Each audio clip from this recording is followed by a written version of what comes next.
എല്ലാ കൂട്ടുകാർക്കും ജോബിൻസിയർ എന്ന യൂട്യൂബ് ചാനലിലെ പുതിയൊരു വീഡിയോയിലേക്ക് സ്വാഗതം. അപ്പോൾ ഞാൻ ഈ വീഡിയോയിൽ നിങ്ങളുമായി ഷെയർ ചെയ്യുന്നത് നമ്മൾ ഏതെങ്കിലും ഒരു അക്കൗണ്ട് ഓപ്പൺ ആക്കുമ്പോൾ അല്ലെങ്കിൽ നമ്മൾ ഫേസ്ബുക്ക് നമ്മൾ ക്രോം വഴി ഓപ്പൺ ആക്കുവാണ്. ജസ്റ്റ് ഞാൻ ക്രോം വഴി ഫേസ്ബുക്ക് ഒന്ന് ലോഗിൻ ചെയ്യുവാണ്. അപ്പൊ നമ്മുടെ പാസ്വേഡ് നമ്മൾ ടൈപ്പ് ചെയ്യുമ്പോൾ ഒരു അര സെക്കൻഡ് നമ്മുടെ പാസ്വേഡ് ഷോ ആകും. നമ്മൾ അര സെക്കൻഡ് കാണാൻ കഴിയും, കണ്ടല്ലോ. അപ്പൊ നമ്മൾ ഒരു കുരുട്ടുബുദ്ധി ഉള്ള ഒരാളാണെങ്കിൽ തന്നെ നമ്മുടെ മൊബൈൽ ഫോൺ ഇങ്ങനെ നോക്കുവാണെങ്കിൽ തന്നെ അവർക്ക് ജസ്റ്റ് പെട്ടെന്ന് തന്നെ നമ്മുടെ പാസ്വേഡ് മനസ്സിലാക്കാൻ കഴിയും. അതായത് നമ്മൾ ഇങ്ങനെ ടൈപ്പ് ചെയ്യുമ്പോൾ കുറച്ച് നേരം നമ്മുടെ ഒരു അര സെക്കൻഡ് പാസ്വേഡ് നമുക്ക് കാണാൻ കഴിയും. അപ്പൊ നമ്മുടെ പാസ്വേഡ് എന്നൊക്കെ പറയുന്നത് നമ്മുടെ പ്രൈവസിയാണ്. അപ്പൊ ഒരാൾ കാണുവാണെങ്കിൽ പെട്ടെന്ന് അവർക്ക് മനസ്സിലാക്കാൻ കഴിഞ്ഞെങ്കിലോ.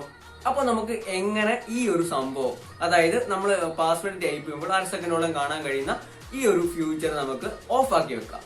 അതായിരിക്കും ഏറ്റവും നല്ലത്. അത് ഓഫ് ആക്കാൻ വേണ്ടിയിട്ട് ജസ്റ്റ് ഒന്ന് നിങ്ങൾ സെറ്റിംഗ്സ് ഓപ്പൺ ആക്കുക. സെറ്റിംഗ്സ് ഓപ്പൺ ആക്കിയ ശേഷം അവിടെ ജസ്റ്റ് മുകളിലായിട്ട് സെർച്ച് ചെയ്യാനുള്ള ഓപ്ഷൻ ഉണ്ട്. സെർച്ച് ചെയ്യുക, ഷോ പാസ്വേഡ് എന്ന് സെർച്ച് ചെയ്യുക. Show password. ഓക്കെ, അപ്പൊ നമ്മൾ താഴോട്ട് നോക്കുമ്പോൾ ഷോ പാസ്വേഡ് എന്ന് കാണാൻ കഴിയും. ചില ഫോണിൽ വിസിബിൾ പാസ്വേഡ് എന്നോ ഓരോ വ്യത്യാസം വരും. ഷോ പാസ്വേഡ് ക്ലിക്ക് ചെയ്യുക. അപ്പൊ ഇവിടെ എനേബിൾ ആയിട്ടായിരിക്കും കിടക്കുന്നത്. ജസ്റ്റ് ഒന്ന് ഡിസേബിൾ ആക്കുക.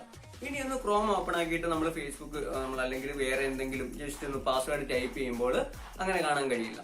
അപ്പോൾ ഈ ഒരു സെറ്റിംഗ്സ് നിങ്ങൾ എപ്പോഴും ഡിസേബിൾ ആക്കി വെക്കുന്നത് നല്ലതായിരിക്കും. എന്തായാലും നമ്മുടെ പാസ്വേഡ് നമുക്ക് അറിയാം. അപ്പോൾ ഓക്കെ ഫ്രണ്ട്സ്, ഈ ചെറിയൊരു മെസ്സേജ് നിങ്ങൾക്ക് ഇഷ്ടപ്പെട്ടെങ്കിൽ ഉറപ്പായിട്ടും ഒന്ന് ലൈക്ക് ചെയ്തേക്കുക. ചാനൽ നിങ്ങൾ ആദ്യമായിട്ടാണ് കാണുന്നതെങ്കിൽ ചാനൽ ഇഷ്ടപ്പെടുവാണെങ്കിൽ ഒന്ന് സബ്സ്ക്രൈബ് ചെയ്യുക.